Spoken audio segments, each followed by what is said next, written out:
the fall of ActBlue would send shockwaves through politics. Yes. It really does feel like rats leaving a sinking ship. When you've got 7 senior people at the same time leaving, I don't know, man. It feels like when there's smoke, there's fire. Well, especially because Donald Trump is president again. And when do Democrats raise the most small dollar, That's fundraising? a really good point. When Donald Trump is there. With Donald Trump back in office, one of his biggest adversaries, top Democrat Dick Durbin of Chicago, is leading the charge to derail President Trump's agenda at every turn. And now Senator Durbin has a new scheme, a government takeover of your credit card. Today, Americans have thousands of choices in credit cards, all with equal strong security. But Senator Durbin's plan will result in less competition and less security. That means more risk for your credit and your identity. Tell Republican senators, stop Dick Durbin's government takeover of your credit card before it's too late. Learn more at www.guardyourcard.com.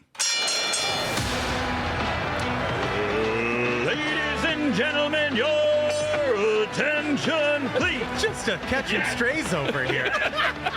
You're in for a hell of a show. Keep the faith, hold the line, and own the libs. It's time for our main event.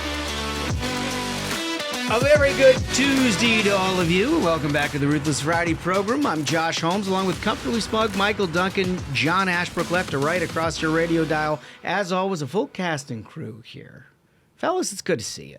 It's a great day. When I'm rolling up to the studio today, they're like dismantling BLM Plaza with jackhammers. Did you notice this? I was like, man, we are winning. Did you notice that? I certainly did. We had talked about this, 6-8 months ago, about how they had repainted that thing every quarter for the last 4 years. Yeah. I mean, the untold amount of taxpayer expense that went into just repainting it. And then all of a sudden, it's getting jackhammered out of the ground, and there's all kinds of protesters around, all Chardonnay moms, by the way. Yeah. I told the driver, I was like, slow down, I want to enjoy this. But did you guys see that? I did see it, and I saw, they were pulling the bollards up, which eliminated an entire lane of traffic. I mean, 16th Street, which is what it used to be, was a place where everybody would turn. It's not like it was an unused road. No, it's like a major thoroughfare in the middle of the city. And then all of a sudden it was basically inaccessible. Yeah. Imagine how the old Hay Adams has to feel about that. They're right on the corner of, H and 16th. And their corner was entirely eliminated, basically, by the BLM Plaza. Yeah, but if they complained, they'd probably get firebombed like the church across the street. Yeah. You remember that? Yeah, And then all the journalists were like, well, they tried to burn the annex between, the it was main the annex church. that was the burning. Yeah, and so then it wasn't really terrorism. And then the yeah. church went and put a BLM sign to be like, please don't firebomb us anymore. Right. It's like, okay. The protection racket. Exactly. It was actually Muriel Bowser, the mayor of D.C., who made the ultimate decision to remove the street and change it into something else, and she blamed it on the White House. My guess is she had so many complaints from people who were like, wait a minute, we actually need to use that street. Well, the story... So maybe just remove some of the bollards. The story I heard is Trump told her that she needs to actually start fighting crime in D.C. or else they're cut off from federal funding. Home rule. And she was like, well, damn, I don't want to be out of a job. Yeah, he's going to home rule that thing. And what that means is basically, look, the District of Columbia was never meant to be a government in and of itself. It was never meant to be a state, as Democrats had advertised, the only reason of which would be that they would get 2 United States senators. You've heard a lot of discussion about that. But it was all political no matter what. I mean, since the inception of this country, the District of Columbia was the federal government. Mm-hmm. It was made to be that. For a reason. Yeah. So that wouldn't be more important than every other state. Exactly. And then all of a sudden they started expanding, all kinds of home ownership. And it just became a dump. And the Marion Barry days where it was like basically the drug and murder capital of the world. Yeah. And then they reined it back in. It was actually kind of good for a few years. And then over the last, certainly over during the last, Trump years, it's like Navy Yard became this like thriving community where all these conservatives were moving in, and then it turned into like the carjacking capital of the world when Biden becomes president. Yeah. I mean, it was basically the George Floyd inception, the people not going back to work, the city sort of emptying out, all the things that the Trump administration is talking about, the federal workers not going to work and whatever. And then now she takes a look at it and she's like, look, I got bigger fights to pick here in terms of like my dealing with the Trump administration. Well, she shouldn't be picking a fight. You should be thanking Donald Seriously. Trump. I don't know if Yeah. you guys noticed, but like I think they reported that in February, Metro, which is like DC's version of a subway system, had its like highest fare gates in 5 years because of Donald Trump and Doge and this administration forcing these federal workers to show up for work. Well, they can't say that. They Yeah. certainly can't say that. But it is what it is. We've got a great show for you today. We're going to talk a little bit about something that we've discussed on this program for, I don't know, a year and a half probably, which is ActBlue. It was I would say a seminal moment when the New York Times, which had reported an awful lot about the small dollar political fundraising institution that had become in the United States of America, but only exclusively on Republicans and how they raised small dollars, all of a sudden turned the table here in the last couple of months, and some very good reporting about ActBlue and some problems that they have. Oh, no. Yeah. No, it's troubling. Couldn't happen to worse people. I am heartbroken. It's troubling. So we're going to pick up on where we left off. For those of you OG listeners of the program, you'll understand exactly what it is that we start, but we're going to reset the dial and give you a full lay of the land on that. We also have some exclusive reporting here on the Variety program about the Panama Canal, how that whole deal got done. We've got sources, people who talk to us. They discuss these things and some things that you haven't read about in the newspapers. We're going to have all of that. And then we got a great guest, Andy Barr. Great Andy Barr. lineup. Great lineup. He's a considerable congressman from the great Commonwealth of Kentucky, but he also is running for United States Senate. And we're going to talk to him about a whole bunch of things. Guy likes bourbon and horses, and yeah, we like that too. Yeah. So he's welcome here on the Variety. And then we have Variety on the Variety program, which is... Today's variety is excellent. I What- could not be more thrilled. To go further, you need to be ready for what's down the road. As energy demand continues to rise, we're harnessing breakthrough innovations to increase production in the Gulf of America. Our latest deep-water development, Anchor, produces previously inaccessible oil and natural gas, allowing us to deliver the energy we all need today so everyone can follow their own road. That's energy in progress. Let's start off with the ActBlue piece, shall we, fellas? Yeah. Yes, please. All right, so there's a New York Times piece entitled ActBlue, the Democratic Fundraising Powerhouse Faces Internal Chaos. This is where this thing starts. At least 7 senior officials have left the group, setting off deep concerns about its future as it confronts scrutiny from congressional Republicans. Well, it should face scrutiny from everyone, but only when Republicans are in charge does anybody actually pay attention to these things. ActBlue, the online fundraising organization that powers Democratic candidates, is plunged into turmoil, the New York Times says, with at least 7 senior officials resigning last month and a remaining lawyer suggesting he faced internal retaliation.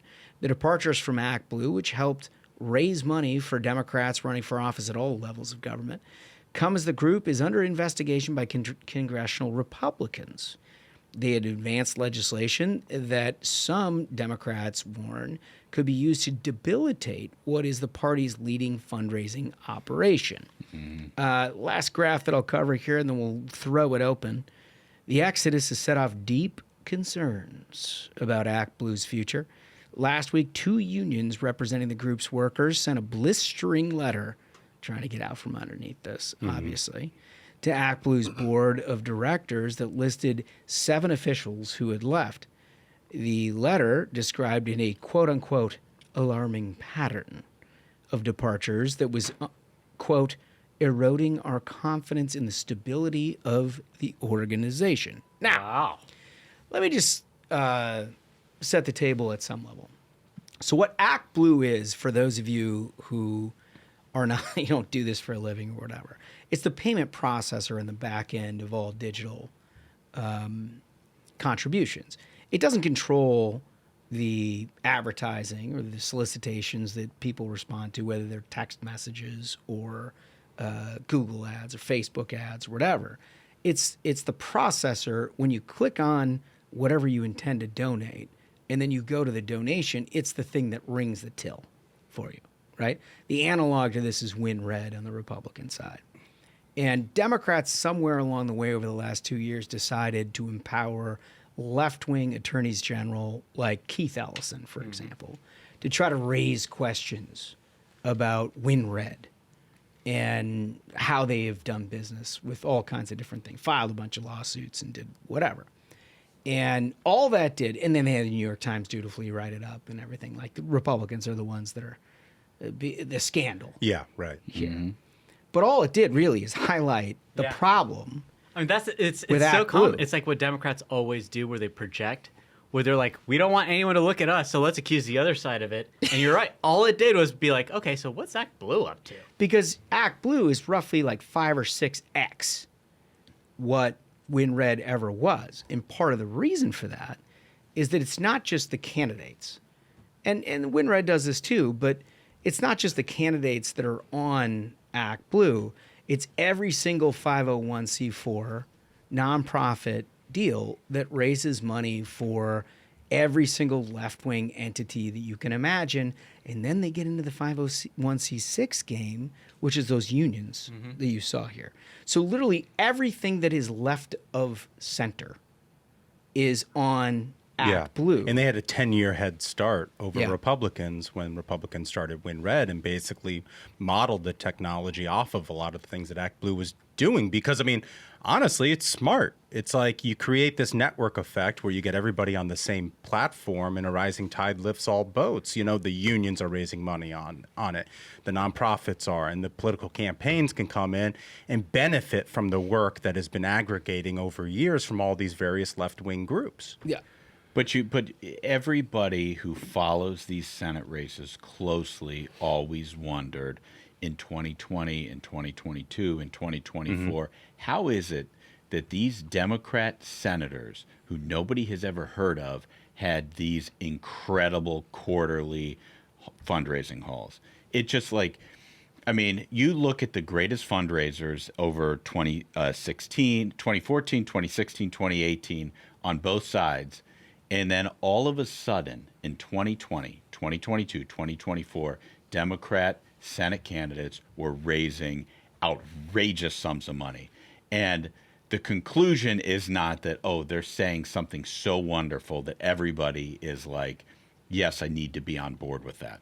Because obviously President Trump blew the doors off of their $1.5 billion fundraising for Kamala Harris.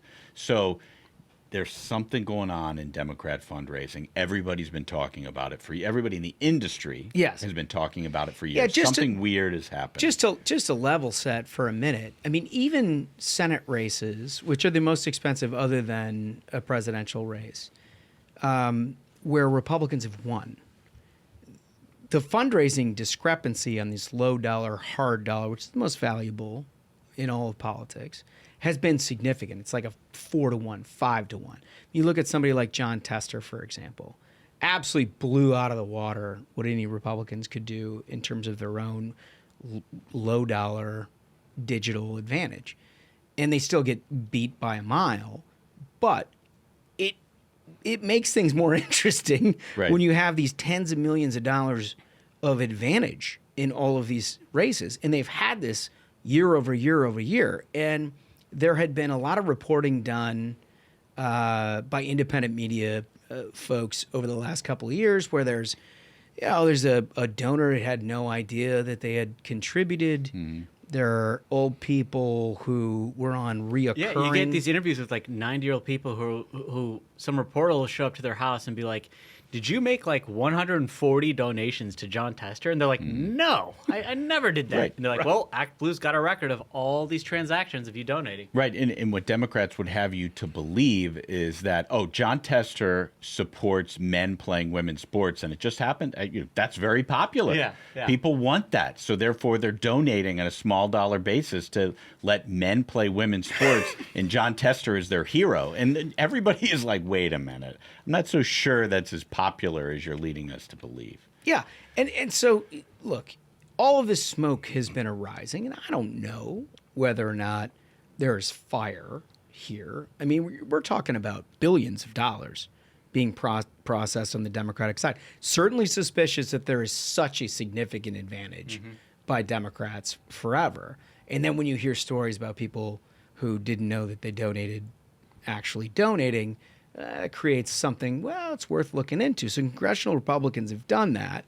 And according to the New York Times, in recent weeks, Congressional Republicans have demanded answers from ActBlue about its security and fraud prevention measures, as well as how the group prevents certain foreign donors from illegally contributing to candidates.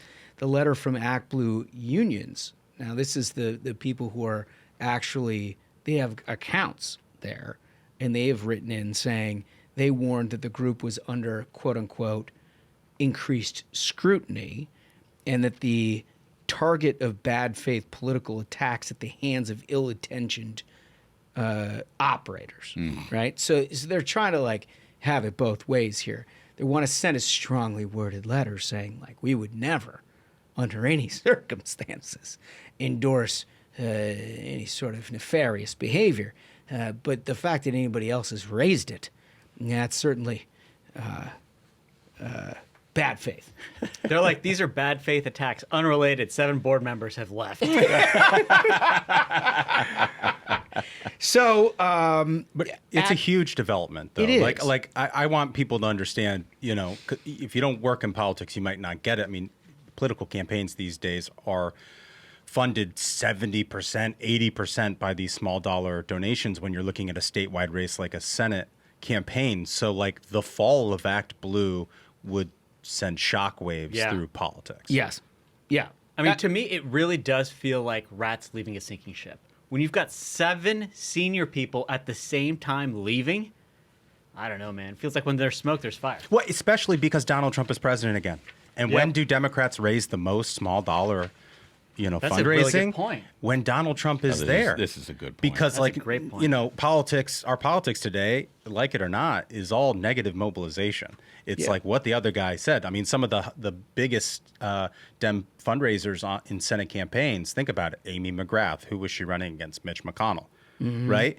What's his name? Jamie Harrison, who was he running against? Lindsey Graham. I mean, Beto running against Ted Cruz. right. Beto will work. I mean, what it is like, it's not that they're so great. It's that Democrats don't like their opponent. And it's like, so the idea that people at ActBlue who should just be seeing dollar signs with Donald Trump in the Oval are deciding to hit the exits tells you a lot. It does tell you a lot.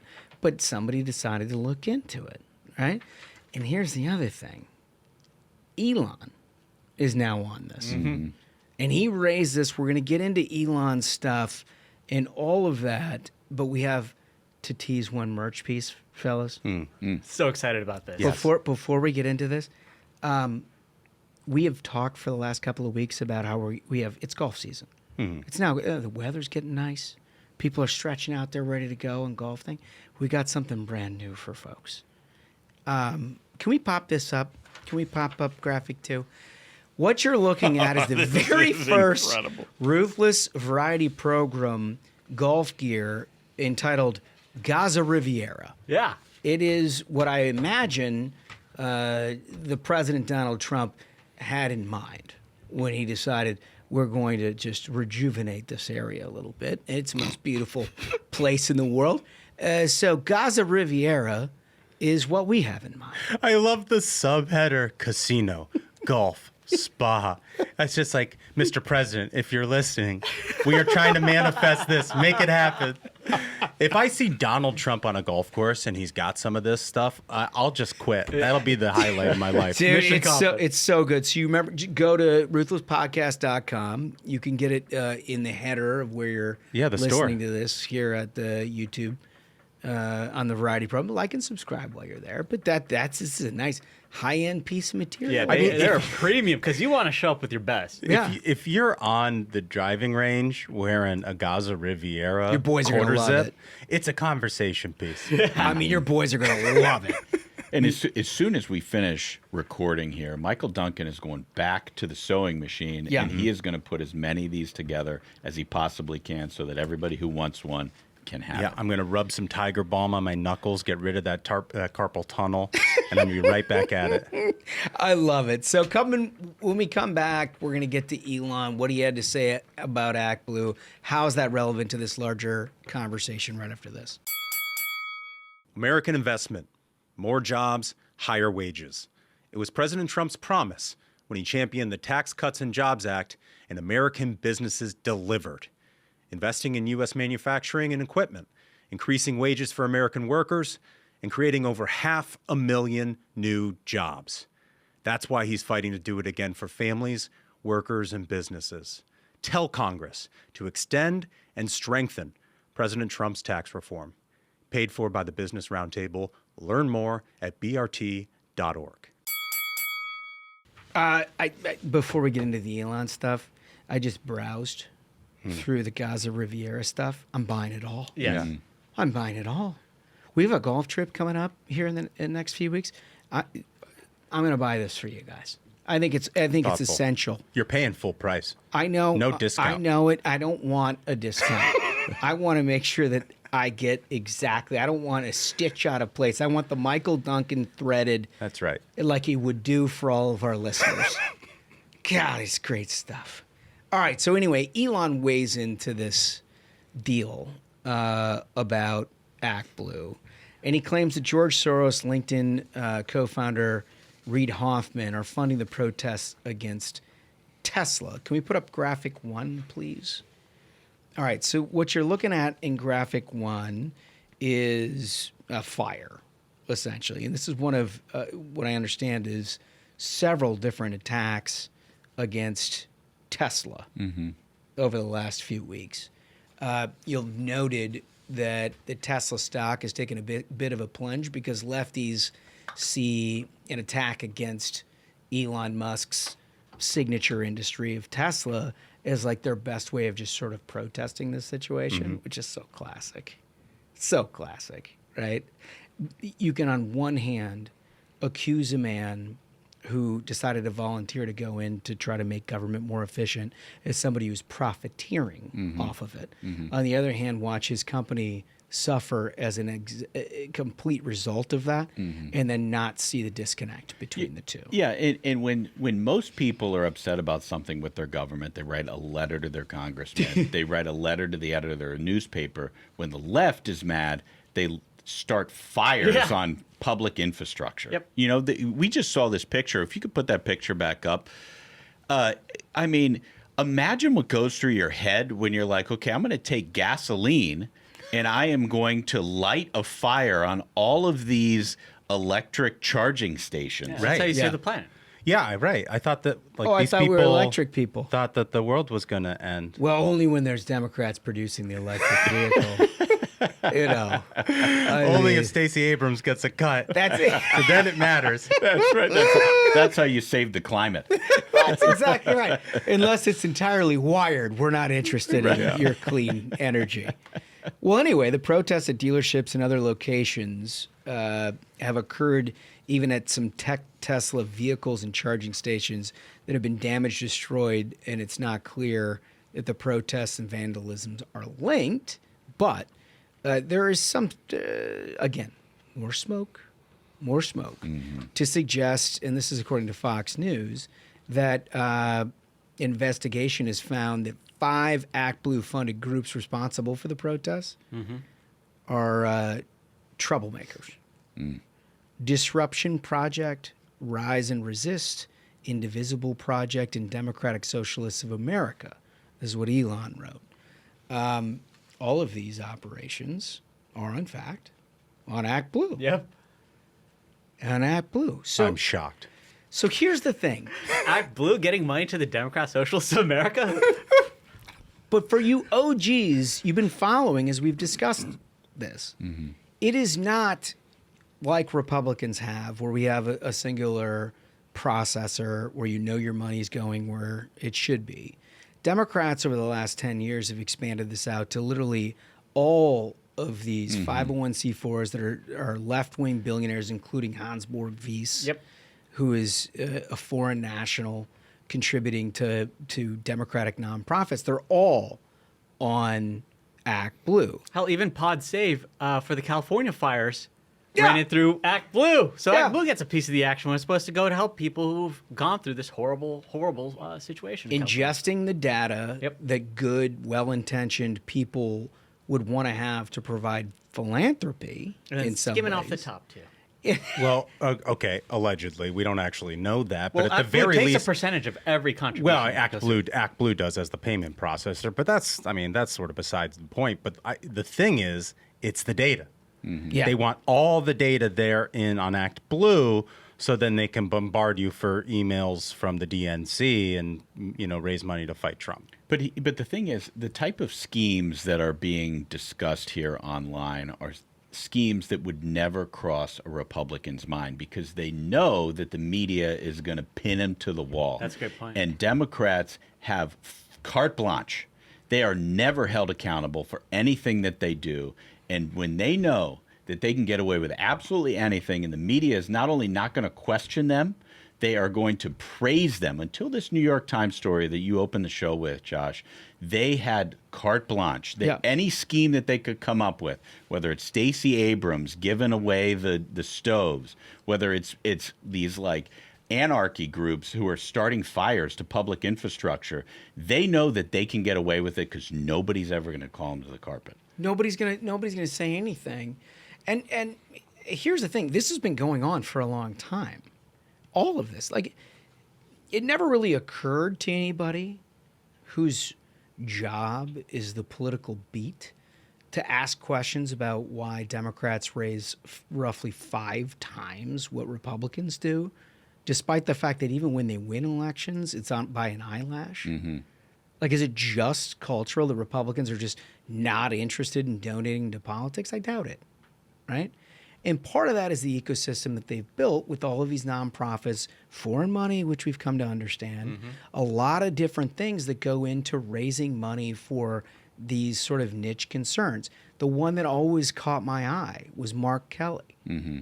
When they became very involved after the assassination attempt of Gabby Giffords, his wife, in the anti-gun community. And they partnered with Newtown Families and everything else. Bunch of Bloomberg operations, but then a bunch of big funded anti-gun, anti-Second Amendment type operations. And he built lists, huge lists. And all of a sudden he announces he's running for Senate. Now, I don't know if you've seen Mark Kelly on television. This is not Barack Obama. This guy is not Ronald Reagan. I mean, this is one of the most boring, vanilla individuals this side of Chris Murphy. Mm-hmm. I mean, he is not great by any stretch of the imagination. But in Q1, all of a sudden he's raising tens of millions of dollars. Like, people just happenstance, just organically just dropped by and saw that there's an important Senate race that's going on. And, he may be worthy of my support. Mm-hmm. No. He spent years building this anti-Second Amendment coalition on a nonprofit basis through ActBlue, doing list-sharing agreements that the second that he decided to run for Senate, capitalized upon that. Mm-hmm. And what that means to all of you is there's a bunch of rules that apply to C4s. 1, it's non-disclosed. Mm-hmm. 2, as we've come to find out, there are people like Hans-Borg Weiss and George Soros and others that are involved in it.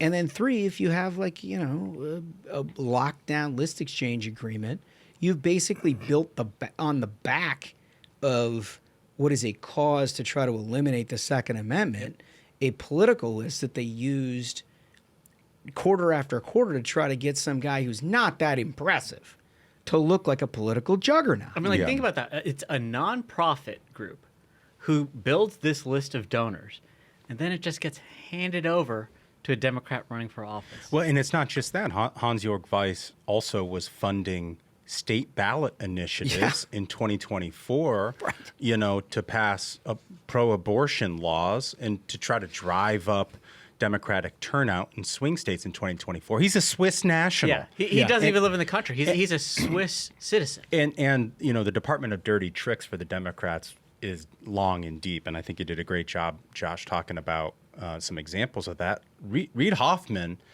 Elon mentioned him in this as well. It shouldn't be forgotten that back in, I think it was 2017, the special election in Alabama between Roy Moore and Doug Jones, Reid Hoffman funded a PAC that bought Russian troll accounts on Twitter.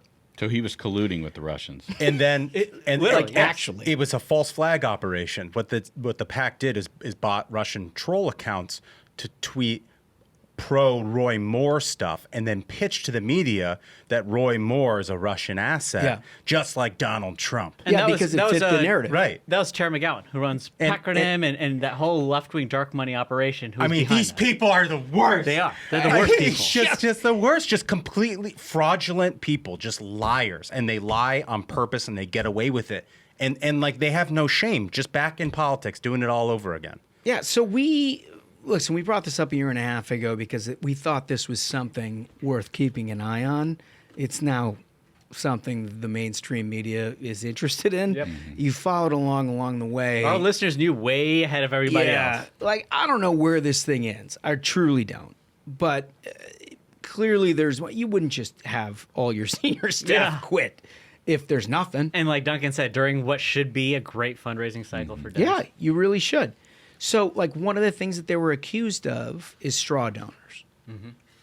Meaning you put the name of somebody who's been a regular contributor, you fund it elsewhere, it's disclosed as the regular contributor, although they didn't fund it, somebody else did. Right? So it's all what they call a straw donor scheme. I don't know that, and I don't have any proof of that. There's people been reporting There's throughout the investigations last underway about that. 6 months that would suggest that maybe somewhere, some way, this could have happened. But that's our question of the day to you. If you had to donate to ActBlue, what's your straw donor name? So good. Because I grew up with a guy whose dad was named Harry P. Ness. Are you kidding me? No, his name was Harry P. Ness. Harry P. It looked in the phone book. Back in the day, it was where you had a phone book. Harry P. Ness. He went by Harry. And I don't know if I can improve on that. So, like, what are your names? What would you come up with? You guys got any ideas? Great question. I think bend over. Yeah, bend over is a good one. Always just a rock solid. Yeah. 30 years bend over's been a terrific name to choose from. Yeah. Mom, I'm not going to say one because I know you're watching. Here Come on, we old go. man. Come on. Here we go. Smug? I'm gonna leave it to the comments because I want to read what they get. on our next Okay, episode. all right. Listen to these PG assholes. Anyway, we're going to get your comments from last Thursday's episode, which was about the president's speech and your favorite line right after this. Hardworking Americans know when it's time to roll up our sleeves and get the job done.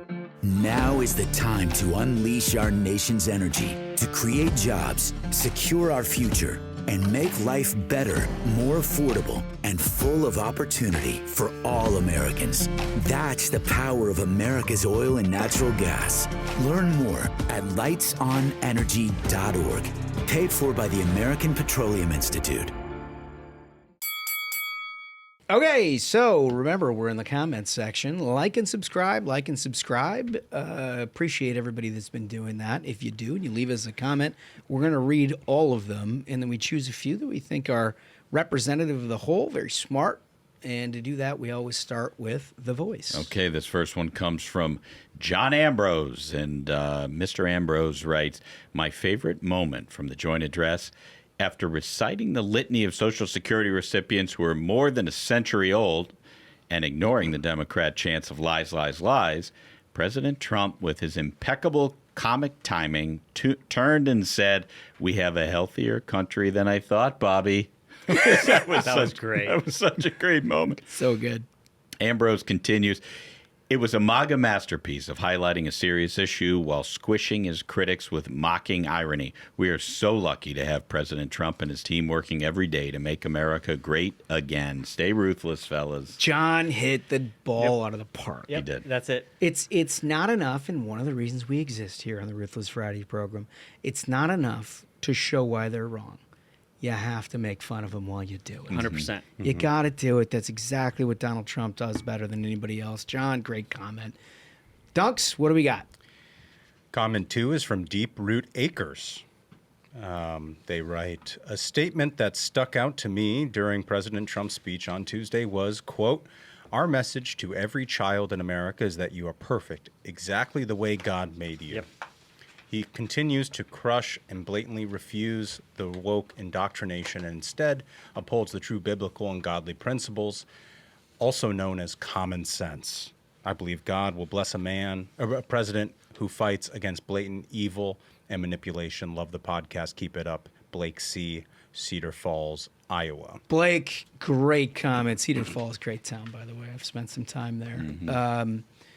That is one of the things that stuck out to me, too. It was like, we're in such a hyperbolic era that when you say something like that, that all of us, not all of us, but many of us believe that it's as God intended. It's so simplistic, but so rooted in who we are. He's right. Well, there's it also stuck out like a sore thumb. It's like, oh my gosh, here's somebody who just kind of gets it. There's also this completely false, line from the Democrats that Republicans are attacking trans children. Yeah. And so it's nice to see President Trump turn that around and say, "You're perfect the way that God made you." Yep. Yeah. And it's like, man, maybe if we had more positive messages to children, rather than talking about how broken they are and how wrong everything is, and like our first solution to every problem is put them on medication. Maybe we'd have a better country. Gosh, really good point. I love that comment. Smugglesworth, what do you got for the third? Comment 3 is from Karen Robinette, and Karen writes, "My favorite line was, $40 million to improve the social and economic inclusion of sedentary migrants. Nobody knows what that is." I laugh hysterically every time I listen to it again. It was great. So good. It is the comedic timing, dude. The other one that I loved where he's like, "This is real." That was my favorite when he's like reading off all the programs. Dude, he's the funniest because of that comedic timing. He gets it. Yep. It doesn't have to be serious when they are fundamentally unserious. Which is why you listen to the Ruthless Friday program. Listen, a big part of the president's speech last week, I should say, was about the Panama Canal. And it's funny because right after the election, he did a series of sort of declarations, Greenland, whatever. Everybody thought he was just like losing his mind. And the Panama Canal thing came up. It never came up in the context of Joe Biden and everything. I mean, they never even were concerned about it. I didn't even know it's like the Venezuelan hostages. Never knew they existed until Donald Trump said something about it. Right. But I remember I was talking to my dad, and I was like, this strikes me as something this dude's going to get done. If he says this and he means it, it means it's a problem. And if it's a problem, I don't think anybody's going to out-leverage Donald Trump in finding a solution. Right. And it's a big frickin' deal. Right. The Panama Canal was something that Jimmy Carter signed over for $1 after the blood, sweat, and tears of Americans were shed to create it, to create a passageway from the east to the west, essentially to ship commerce. And we had all that work, and they just handed it over to the Panamanians as if that was just going to work. And everybody sort of lost sight of it because, you don't pay attention to that kind of thing until it's a problem. Well, Democrats didn't pay attention to it even when it was a problem. Donald Trump highlighted it. And it's like, well, I don't know. This seems like something Donald Trump would fix. Well, lo and behold, 6 weeks in, the man fixed it. And there was a Wall Street Journal piece that was highlighted last week included some of these details about the buyer, BlackRock, U.S.-based investment firm. The seller was C.K. Hutchison. It's a Hong Kong-based conglomerate that was controlled by Li Ka-shing, one of Asia's richest individuals. Huge Chinese connection there. Obviously, the whole deal was like $23 billion. And you're like, okay, well, how does a Trump administration unwind what obviously was seen as a great investment by the Chinese to control both access points? Which is insane when you think about that. Insane, because it's military and commerce. Like the U.S. military was being charged to move warships through the Panama Canal through our own after hemisphere. Americans died. After we're protecting the whole hemisphere in the process.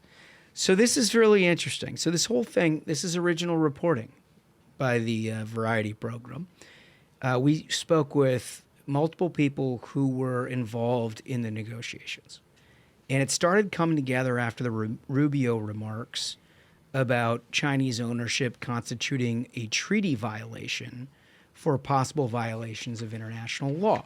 I mean, it's like step one. When I saw those, I was like, okay, they do actually have a plan. This isn't like we're going to take Greenland, which we might do that too, but like they actually have a game plan on this. They're going to try to do this. So the previous owner, C.K. Hutchison, as I talked about, the Chinese entity, brought on Goldman Sachs, an American company, to try to figure out a way to get out of this. They're owning it. They're looking at Trump. Yeah. And they're like, okay. Don't want to be the way of that. Yeah, like I can figure out how to get my money out of this, or I can have the U.S. Marines involved. Right. That's basically Becomes my a simple take. choice at that point. That's basically my take. And it was like 45 ports. It wasn't just the Panama Canal. There's a whole bunch of stuff. Larry Fink, who runs BlackRock, called DJT a couple of days before the State of the Union to alert him that they were going to make moves on this deal. And the Chinese, his basic point was like the Chinese can no longer shut down this canal if we take over. Like this is an American company. This is what we're going to do. State Department helped facilitate all of this. And the end of the deal is, it's $23 billion. It's a big deal. But I think the leverage that the Trump administration put on day one made it clear to this Chinese operation, we got to get out one way or another. Yep. And this American company was, it's situated in a place, by the way, not for nothing, is like, we should probably make good on, it's probably in our best interest of our shareholders no matter what, but it's also probably in our best interest no matter what to make sure the Trump administration sees that we are for good here. Yeah. Yeah, I think this is just this is such a marquee moment in the generational leadership that President Trump has provided. Digging this canal in the first place with Teddy Roosevelt and all of these Americans who basically gave their life to shovel through from one ocean to the other over time by Democrats. You mentioned Jimmy Carter. They're just like, you know what? China, if you really want it, you can have it. We don't want to get in your way. And President Trump is like, no, this belongs to America. America first. And I just think, like, without his leadership on this particular issue, it would never happen. The Chinese would have encroached even further into our hemisphere. It's such a perfect encapsulation of the problem that Donald Trump is trying to fix when he says America first. And that is, like, for far too long, the altruism of the United States of America has not been reciprocated by the rest of the world. It just hasn't. It hasn't. It hasn't. And so when you do things like unite two oceans for an entire fucking continent, and then people want to be like, oh, well, you got to pay to go through this thing. Yeah. Now we're going to say, no. Not doing it. We're taking it back. Yep. It's as simple as that. And in a matter of weeks, you have America, and you've seen this. It's not just on this deal. You've seen it with Apple. You've seen it with the AI announcement. You've seen it with a number of manufacturing outfits across the country. They're like, yeah, we'll step up. We'll do it. We'll change the way our business works. We understand what you're saying. because We want a big- that's how Americans are. Yeah. And I mean I think that's why so many people are excited about President Trump, because he gives Americans permission to be themselves. Yeah. You know, and to win and to innovate and to just continue to thrive. And, you know, for the last 4 years, that whole idea was like anathema. You're not allowed to try. Yeah. You just have to take what the government gives you. If Joe Biden and these Democrat NGOs want to do it, okay, maybe we'll get lucky and we'll get a call from Tara McGowan and she'll want to do something with our company. No, it's like, hey, Americans have something to contribute. We have the greatest country in the world. Let's act like it, you know? And like this is one of the greatest wins, I feel like, of the last 50 years. People will underappreciate it because it is done so quickly and seamlessly without a whole bunch of drama involved in it. But make no mistake, this is an extremely big victory. And you know what? I think that what you just said is starting to become a hallmark of this second Trump administration. It's the sharp use of leverage. It's getting results. It's no drama. You've got already the greatest negotiator on the planet who can bring leverage to bear like no one else, DJT. He said, we're taking it back. So you guys got to figure out how to get this done.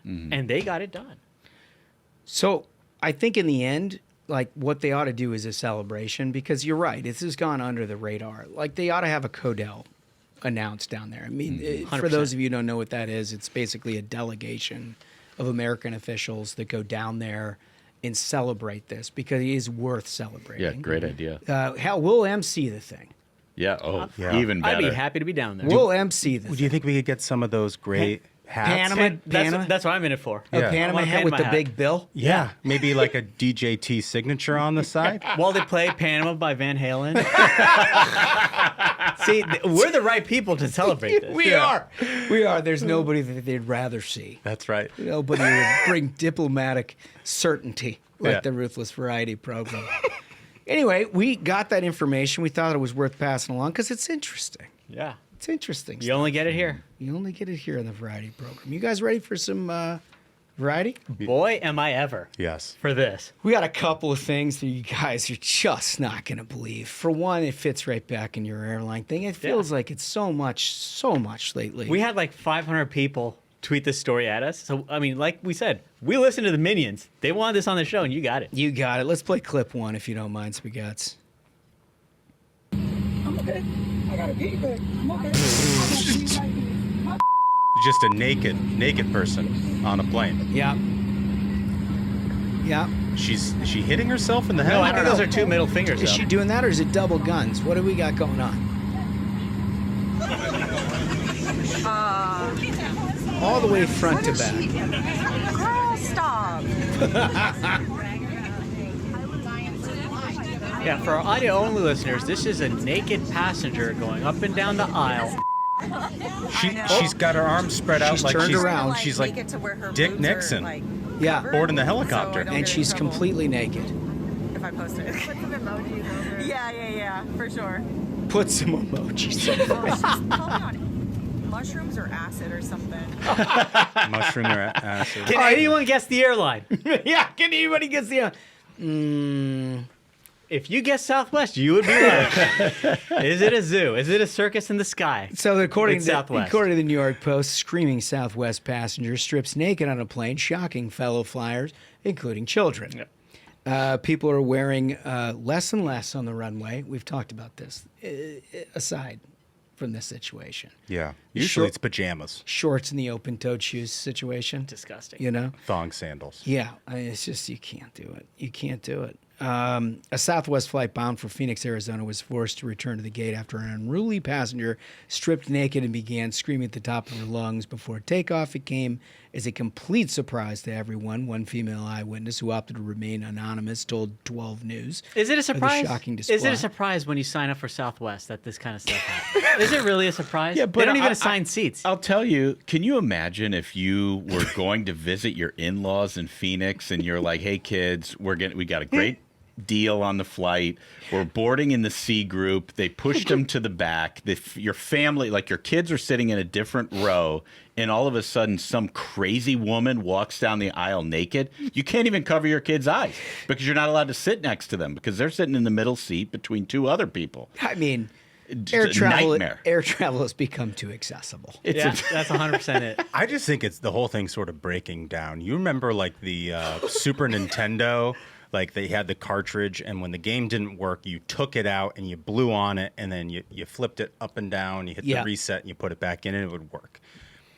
I think the American air travel system We need to blow on the cartridge. Well, I feel like we need like a 24-hour shutdown where we can figure out what the hell's going on. I mean, I think Holmes is right. It's become too accessible. First off, Southwest, they just advertise, hey, we will be the cheapest people in the air, except for what are the crazy ones, like the Green airline, where it's like they will charge you to use the overhead bit, like Allegiant, Frontier. Yeah. So Southwest essentially opened the gates of hell, where there's like the next step is now just like pure zoo in the sky, right? Southwest was like, we're the first. That the idea is going to be you don't even get assigned a seat. You know, our boarding procedure is we open the door and get out of the way, and then the animals just run aboard. And this is what you get. That's what you get. Like, this has been all along. When you're going to advertise, we're going to be as cheap as possible to put people in the air, and what happens, let the chips fall where they may. This is what you sign up for.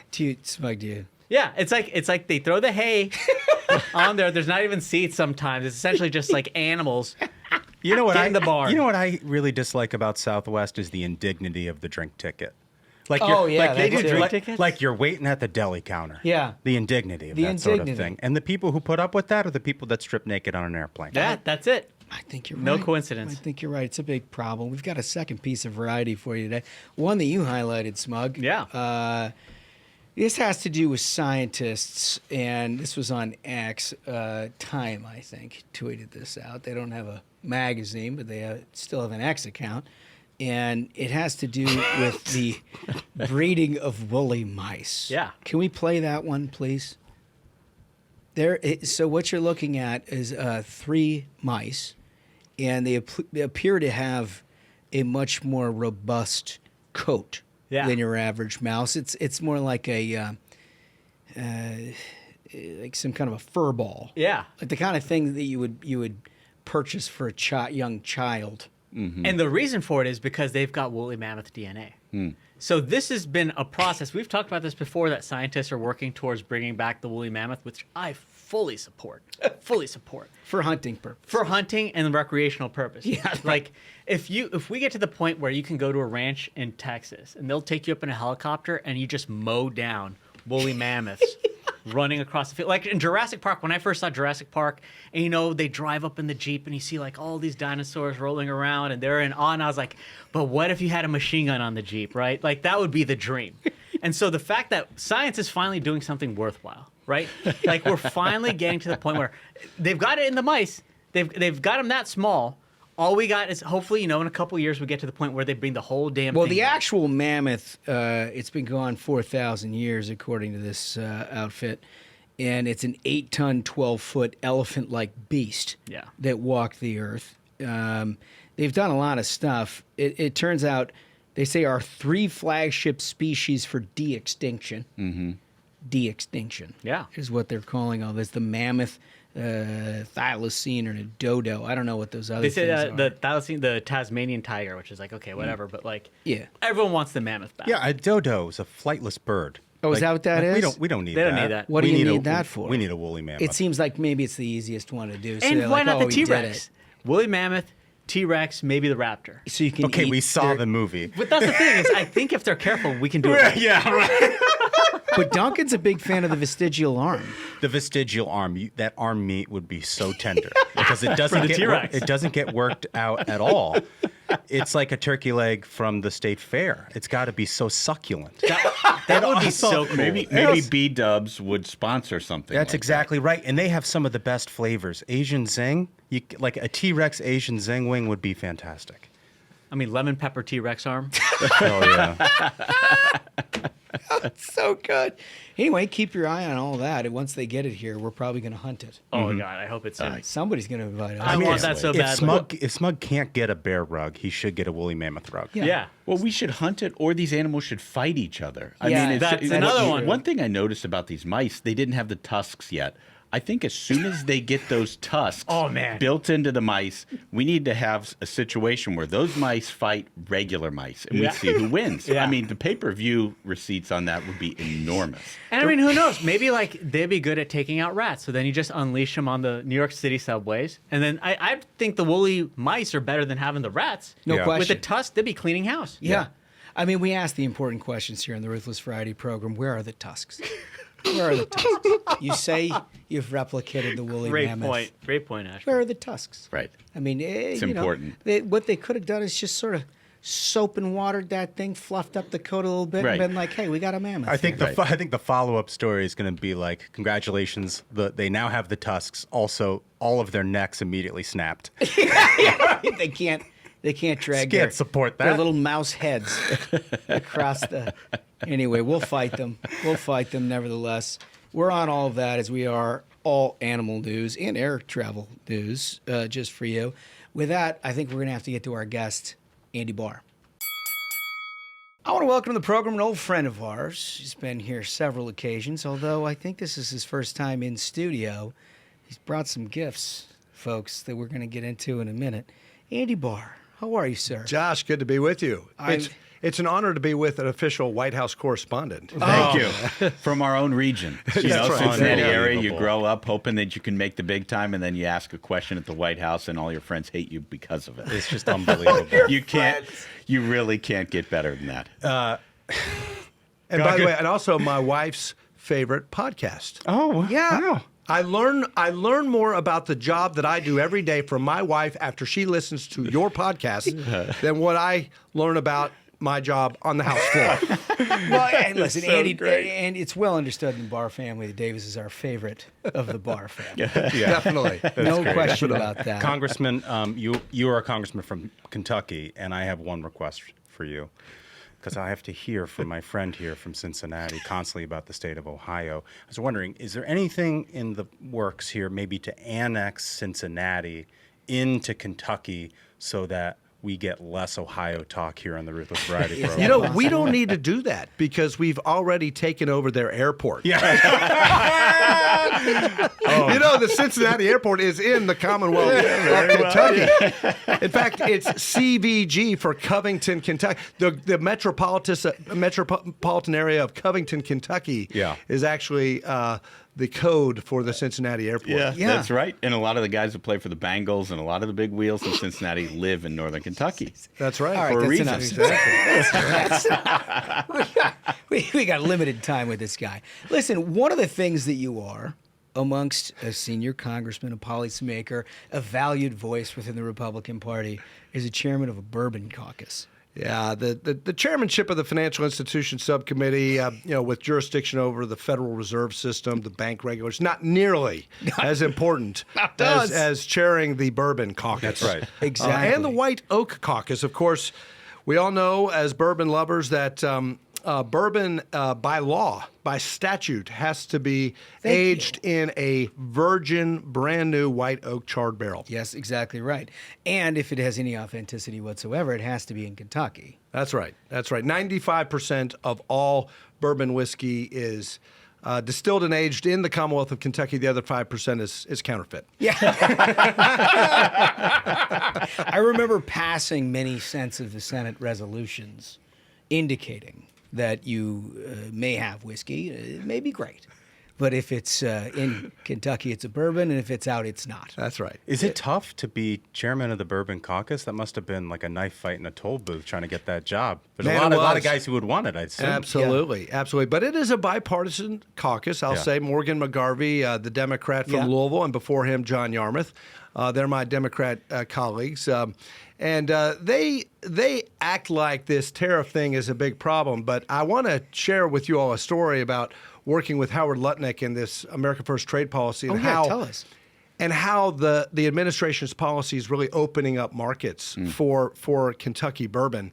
So there's a new distillery in my district called the Garrett County Distilling Company. It's really an American dream story because it's owned by an Indian American, first generation Indian American named Shashi Reddy. He came to the country with $700 in 1995. He's become a billionaire and a serial entrepreneur. He took Budweiser to India. He invented Casemate, the cell phone accessory company. But now he has started this distillery with this vision that the sweet corn-based Kentucky bourbon matches perfectly with the spicy Indian palate. And it's a 1.4 billion population market. Yeah. And the only whiskey, really, that's penetrated that market is the Legacy Imperial British Scotch. Sure. It's the Scotch whiskey. No good. No good. No good. And in fact, it's blended down Scotch. So it's really the crappy whiskey. So the taste tests in India are just off the charts. Well, you imagine you drink Dewar's all your life, and all of a sudden you show up with one of these things. Exactly. Pair it with a Vindaloo. And so, but here's the challenge is that it's a protectionist country, and they have 150% tariffs on our bourbon exports, and so there's no market penetration. So in comes Donald J. Trump and Howard Lutnick, the new Commerce Secretary, and they say, no, we want reciprocity. We want access to this 1.4 billion person market, and the threats of tariffs. Guess what? Like 3 weeks in to the new administration, after we met with Lutnick and we told the American dream story of Shashi Reddy, guess what? India reduced their tariffs by 50%. Wow! And we now have actually an advantage, a competitive advantage over the Scotch exports into India.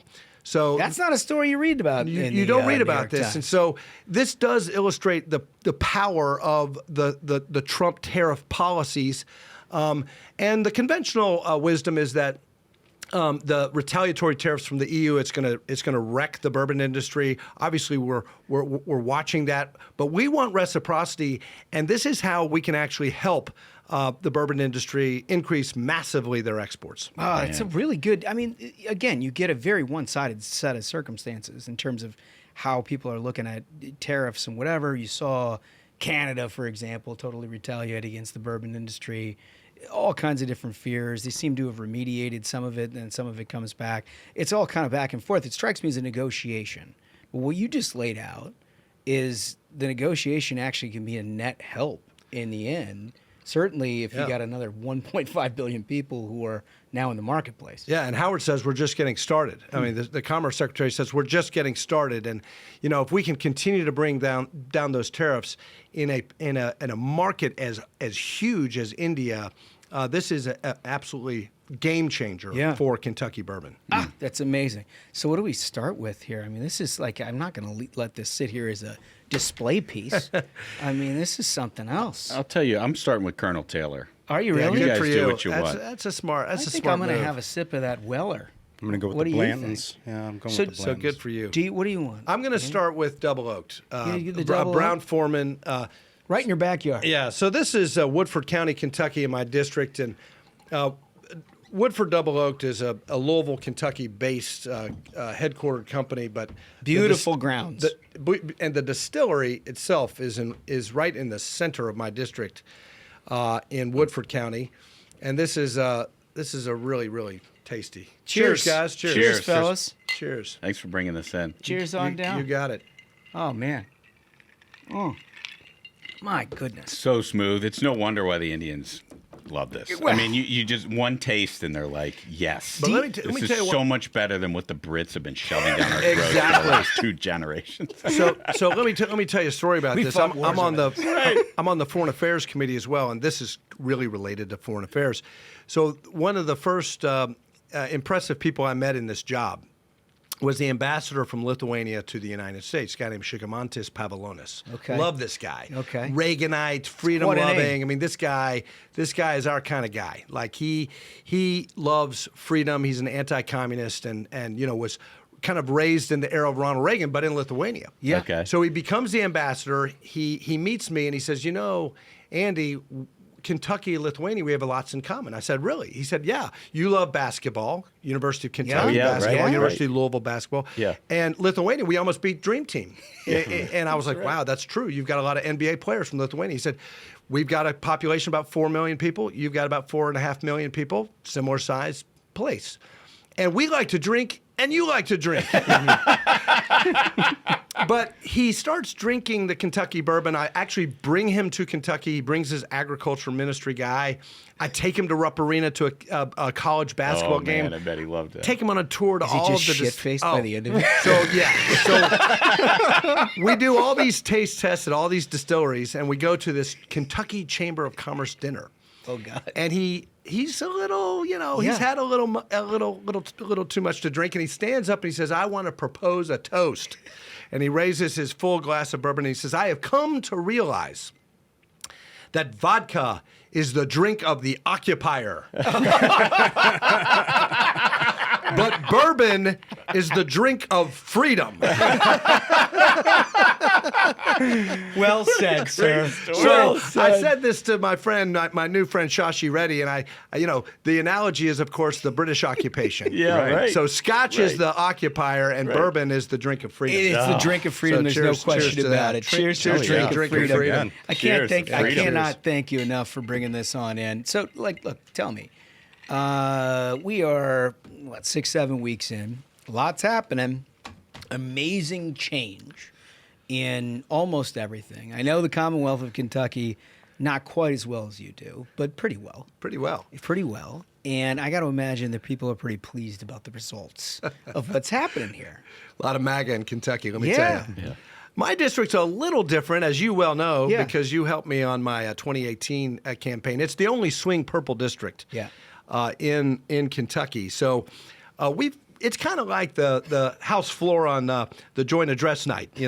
We had some cheerful people, and we've got a few grumpy people. You get a couple of bingo cards in there, like the auction pallets. Yeah. Yeah, so we've got the grumpies who have come out and protested at our office, and they're calling for town halls. We haven't heard from these people since 2018. Yeah, right. But you had no concerns about the Biden administration. No. They never demanded the town hall meeting. Right. I did the town hall meetings, and we still do coffees with your congressman. I don't know and whatnot, anybody. And before you get into the explanation of that, I don't know anybody who's more accessible than you are. I mean, you first of all, you worked very hard to get that district. As you said, it is a purple district. It didn't used to be. It used to be blue, just a flat blue district. It was for years. Andy, I remember when we were trying to talk you into running for this district. It was one of those like, he's a good guy. We think he'd do pretty well, but he's probably too smart to do that. Yeah. You know what I mean? Tough assignment. It's a tough assignment. But then you did it, you came back, you kept working at it, and then you look at the course of your congressional career and how you've served that district, and it's made a lot of people who are like probably center left, center right. The right has become more right, more red. Right. Your blue collar, which had historical ties to the Democratic Party, has gone entirely red. And then you cylindered off a crazy part of Lexington that looks a lot like Berkeley, California, or like what I imagine the center of Harvard looks like. Yeah, it is. Right? It's a college town. So think Madison, Wisconsin, Austin, Texas, Berkeley. We have the anti-Semitic protests. It's the whole thing. Which is why. The whole thing. There was a story that I heard, and it was a friend of mine who heard at a cocktail party, probably drinking bourbon, that their daughter took a freshman class at the University of Kentucky, and the sociology professor. It's a sociology class at UK, who assigned a paper to this young Republican freshman college student. And the assignment was the case against Congressman Barr. Oh, my God. No. And so my friend who overheard this at the cocktail party. This was the assignment? The assignment from the sociology professor. And so he said, I assume like half of the class took the one point of view. The other side of the class took the case for Congressman Barr. Oh, no. No, the grade depended on every student writing the case against Congressman Barr. At a public university. At a public university. So this is kind of what those of us who represent, woke college campuses Yeah. that we deal with. We're not complaining. It's made me a better congressman. It really has, the diversity of the district. And in fact, in 2024, there were 12,167 to the vote. Yeah. Kamala Harris, Andy Barr voters. Now, who are those people? They're not people who agree with me. Right. Yeah. They're people who, and I credit this entirely to my staff. They make me accessible. Yeah. We do listen to them. We travel the district. We're accessible, but we also do outstanding constituent service. Yeah, right. We get them their passports. It's a huge part of. But you're like a lot of conservatives who are not afraid of people who have different ideas. In fact, you welcome it. You know that your ideas are better because you're conservative. And if somebody approaches you with a different idea, well, that's America. That's just the way it goes. And the left can't understand that. I don't get why they can't understand it, but they really can't. And it's like conservatives are the only ones who are willing to have a conversation with somebody else. Yeah, look, it's different, Andy, in that there's an awful lot of your colleagues redistricting, and this isn't a Republican thing, it's a Democrats bipartisan thing, that they've been put into districts you can't possibly lose under any circumstances. You have not. Your district looks safe, in large part because of the work that you've done year over year. But like this guy got the first crack at Amy McGrath. Yeah. Remember that in 2018? She ultimately ran against McConnell Yeah, in 2020. it was really funny that she lost to you and then thought she deserved a promotion. You know? Well, that was a knockout fight. Yeah. It was a big fight. Josh helped us with that and preparing for some of those debates and whatnot. But she had to her credit, she had quite the resume. She served her country, and that. She after coming out of the primary, people thought she was Republican because she was a Marine fighter pilot. Mm-hmm. My district is interesting because it's a swing district, not because it's like Fitzpatrick's district, a suburban Philadelphia district, where it's all kind of anti-Trump suburbanites.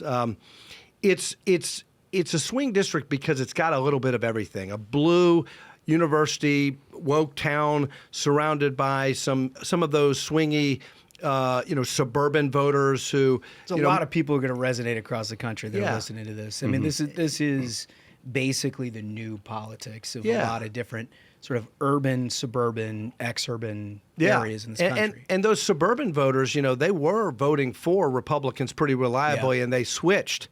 After 2016 for whatever reason. But here's the flip side of that. The flip side is that my rural areas, the small towns, the factory towns, the farms, the coal mining, coal adjacent communities, all MAGA, all MAGA. And in fact, those were the Democrats only a few decades ago. They were the Democrats. They were the yellow dog Democrats. In fact, in that campaign running against Amy McGrath, I'll never forget, I went to church in a rural part of the eastern part of my district. And as I was walking to my car after the pastor introduced me to everybody in the church, a lady came up and grabbed me, and she was shaking her finger in my face. I said, it's one of these. Yep. And she says, "Don't you ever cross my president." And I said, "Ma'am, you mean President Trump?" And she says, "You know who I'm talking about." And I said, "Well, yes, I do. In fact, you may not have known this, but President Trump was in my district last week. He was campaigning for me. And in fact, we were at a big rally." And she goes, "I know, I was there." And so she goes on her way. And I was admonished to make sure that I was loyal to Donald Trump, which of course I am. But the pastor, he said, "You don't know who she is, do you?" I said, "No, sir, I do not." And he said, "There's a reason why you don't know her. She's the chairwoman of the Montgomery County Democratic Party." Are you kidding me? Yes. And so I have told this story to my liberal Democrat friends in Congress, and they can't believe it. Yeah. But that's what's happened in rural America. Yep. Yeah. Rural America is not about Republican, Democrat anymore. It's MAGA. Yeah. And you're either with them or you're against them. Yeah. And they want me to be with them, and I am. Yeah. Man, that's such a great story. Yeah. Andy, before you get out of here, I'm going to hold your feet to the fire on a couple of things. I've noticed there's a very damaging piece of opposition research that has come out about you. Democrats are really hanging their hats on this. I don't know this. What is this? Well, listen, Kentucky, there's a Democratic governor. Yes. They've been known to be competitive statewide, and they look at ambitions of people and pedigree of people like Andy Barr, and they're like, well, let's make sure that we take him down a peg. So they've got what they think is an absolutely killer piece of I can't wait to hear this. As it turns out, Andy Barr here, in a moment of youthful exuberance, may have, at one point, been in possession of a fake ID. No. Is that possible? You know what? That's the rumor. That's the rumor. That's the piece of D-Trip research. That's what they've got? Those guys are good. Those opposition researchers over there at the DCCC. Good. That might actually help raise that in Lexington. in Lexington. I think it's a prerequisite for the chairman of the Bourbon Caucus. I mean, I just it's got to be. If you're not trying to get in early, you're not eligible to be chairman of the Bourbon Caucus. I mean, let me tell you, guilty as charged. I'll just tell you right Just now. a youthful Yes, I was. interest in the product. That's exactly It right. was. I was researching. Yes. I was researching. I knew that was my great ambition in public life was to be the chairman of the Bourbon Caucus. Had to get I was in on early. spring break. I was a pledge in the fraternity, and I just wanted just an early crack at it. Yeah. I mean, it's amazing, right? I mean, you've been in a targeted district. Now you're not. I mean, they don't target you any longer because of where you're at. But you've been in a targeted district long enough that they just try to unearth anything they can against you. Well, they did. They found that little tidbit, but that's okay. Here's the bottom line is, if you want to win that district, any swing district, or I would argue if you want to win Kentucky statewide, you've got to win the swing districts, right? Yeah. And there's no way in 2025, 2026, 2027, in the era of Donald Trump, that any Democrat can win statewide in Kentucky unless they do what our governor did, Andy Barr, which is win my district, the swing district, the purple district, the central Kentucky district, where you've got the University of Kentucky and some of the more woke liberal elements there. Yeah. He did it. And to his credit, he won my district convincingly by 19 points in 2023. So, and this is a district that I won by 25 points just a year later. It takes effort. It takes work. If you look at my colleagues in these swing districts like a Lawler or a Fitzpatrick, man, or Valadeo in California, man, I admire the heck out of them because their districts are a lot tougher than mine. A lot tougher than mine. My district did vote for Donald Trump because the MAGA areas and the rural areas just overwhelmed the liberal core. But, man, these guys and gals who win these districts that, Biden won or Kamala won, man, kudos to them because they're working hard. Yeah, no question about it. I mean, look, you, again, have changed a purple district to a red district. Your influence within Congress has increased as a result. Hell of a good guy as a Bourbon Caucus chair. Guy, I mean, look, one of the top 5 guys in all of Congress, and I mean this. We hang out with everybody, and we do these kind of things with everybody. One of the top 5 guys to hang out with. Consequently, people are talking a lot about you perhaps running for a statewide office, seeking the Senate. Andy, what do you think? I've been doing that due diligence, just like maybe I did the due diligence when I was in college. Yeah. But getting a lot of great encouragement. And, Bourbon is kind of an emblem of that because what I'm really proud about, and maybe why Democrats who don't always agree with my votes, and maybe what it is that they see in me and why they cross over, including people who don't like this president in my district, but know that I am MAGA and I am loyal and I am America first and I'm backing him 100%. Why do those people vote for me? Because they know my work advocating for the signature industries of Kentucky. They see me, they see that guy is for Kentucky. Right. Yeah. I'm for the horse industry. I've been for the auto manufacturing industry because we're a powerhouse with the largest Toyota manufacturing facility in the world in my district. Everybody who knows me from my very first campaign knows that I campaigned on, advocating for the Kentucky coal industry. So there's one thing that nobody can accuse me of, and that's not, failing to represent Kentucky. They know that I am all about Kentucky. Yeah, no question about it. What's funny, and you don't have to answer this, but what's funny from my perspective and probably you guys, your perspective, is, we all work for McConnell. And this is a seat that I used to joke with McConnell that my kid, who's now 5, would probably be the chief of staff for McConnell in 2050 or something like that, because it just seemed like it was just always in his. But all of us who have had any sort of tangential relationship to Kentucky at some level have had a relationship and probably started our careers in some way with McConnell. And one of the things that I really like about you and the way you've handled your entire public career is a level of authenticity. And you haven't denied that you started like we all started. Mm-hmm. Yeah, with I interned with Senator McConnell in the summer of 1993, the same summer that I had my little fake ID issue. So all making sense now. I'm not going to blame him for it. I'm not going to blame him for it. It was all on me. McConnell, hey, listen, it was all on me. I'll take the blame for that. You were just working hard for the Commonwealth. That's all on me. Listen, but this is one of the things. I mean, look, if you choose to get into this race, and we'll see how this whole thing goes, like, listeners are going to find out that this Kentucky Senate primary is one of the things that the media will focus most upon, because it's a challenge amongst Republicans. And most significantly, it's against a McConnell Kentucky that has, over 40 years become a deep red Republican state under his leadership, against a Donald Trump MAGA universe, which is not at all what it is. Like, these two things intersected for the better part of 4 years now.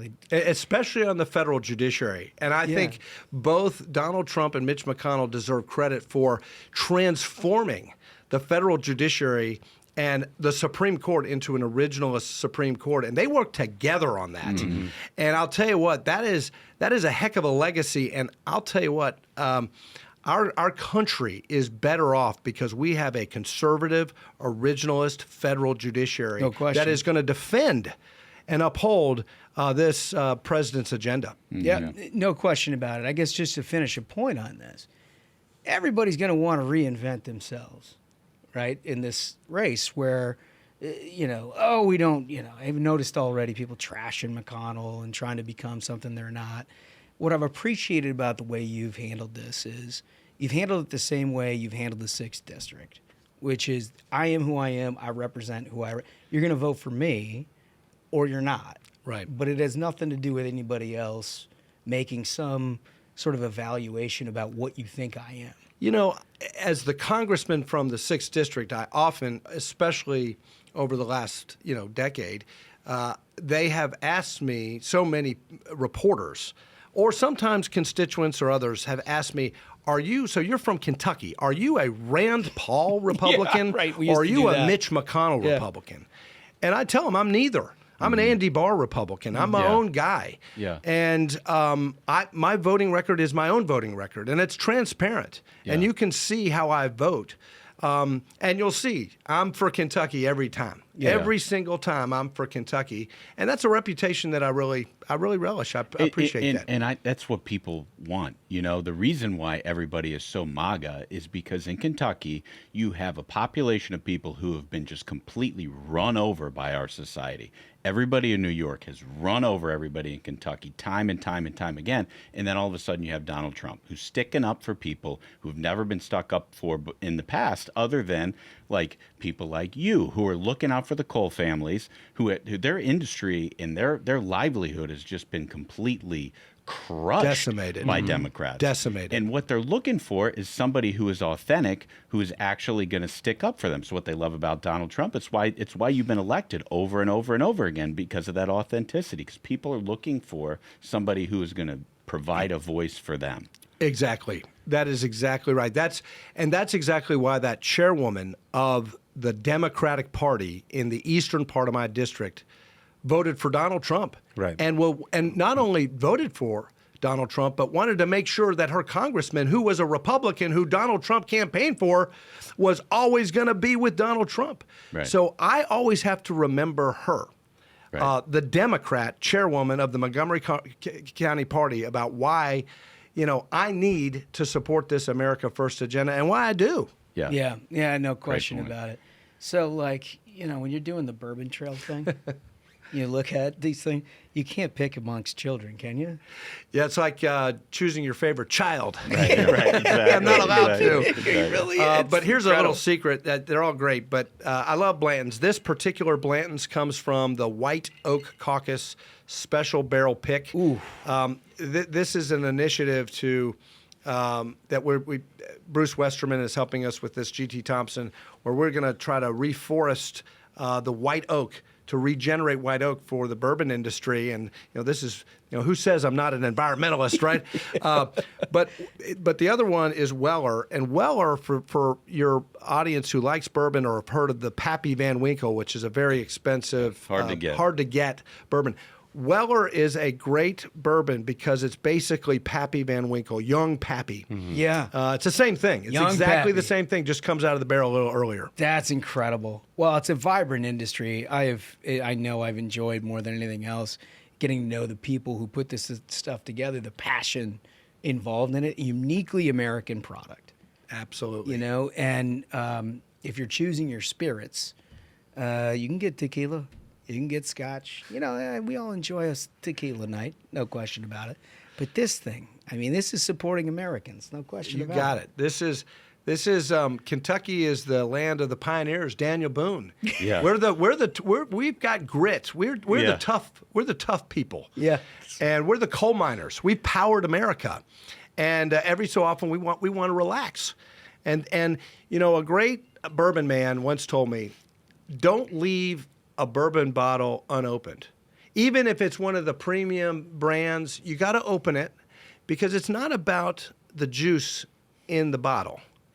It's about pouring a glass for yourself and your friend or your father. And enjoying it. And enjoying it, and then that's a memory. Yeah, that's right. That's bourbon. Bourbon is not a drink. It is an experience. It is a memory. Unless you get to the bottom of it, in which case there's no memory at all. Well, that's why they call it the drink of freedom. That's exactly right. Listen, Andy Barr, thank you so much for coming in here. Really appreciate your time, and keep us up to date with what you're doing. All right. Great to be with you guys, and keep up the great work. Thank you, sir. Thank you.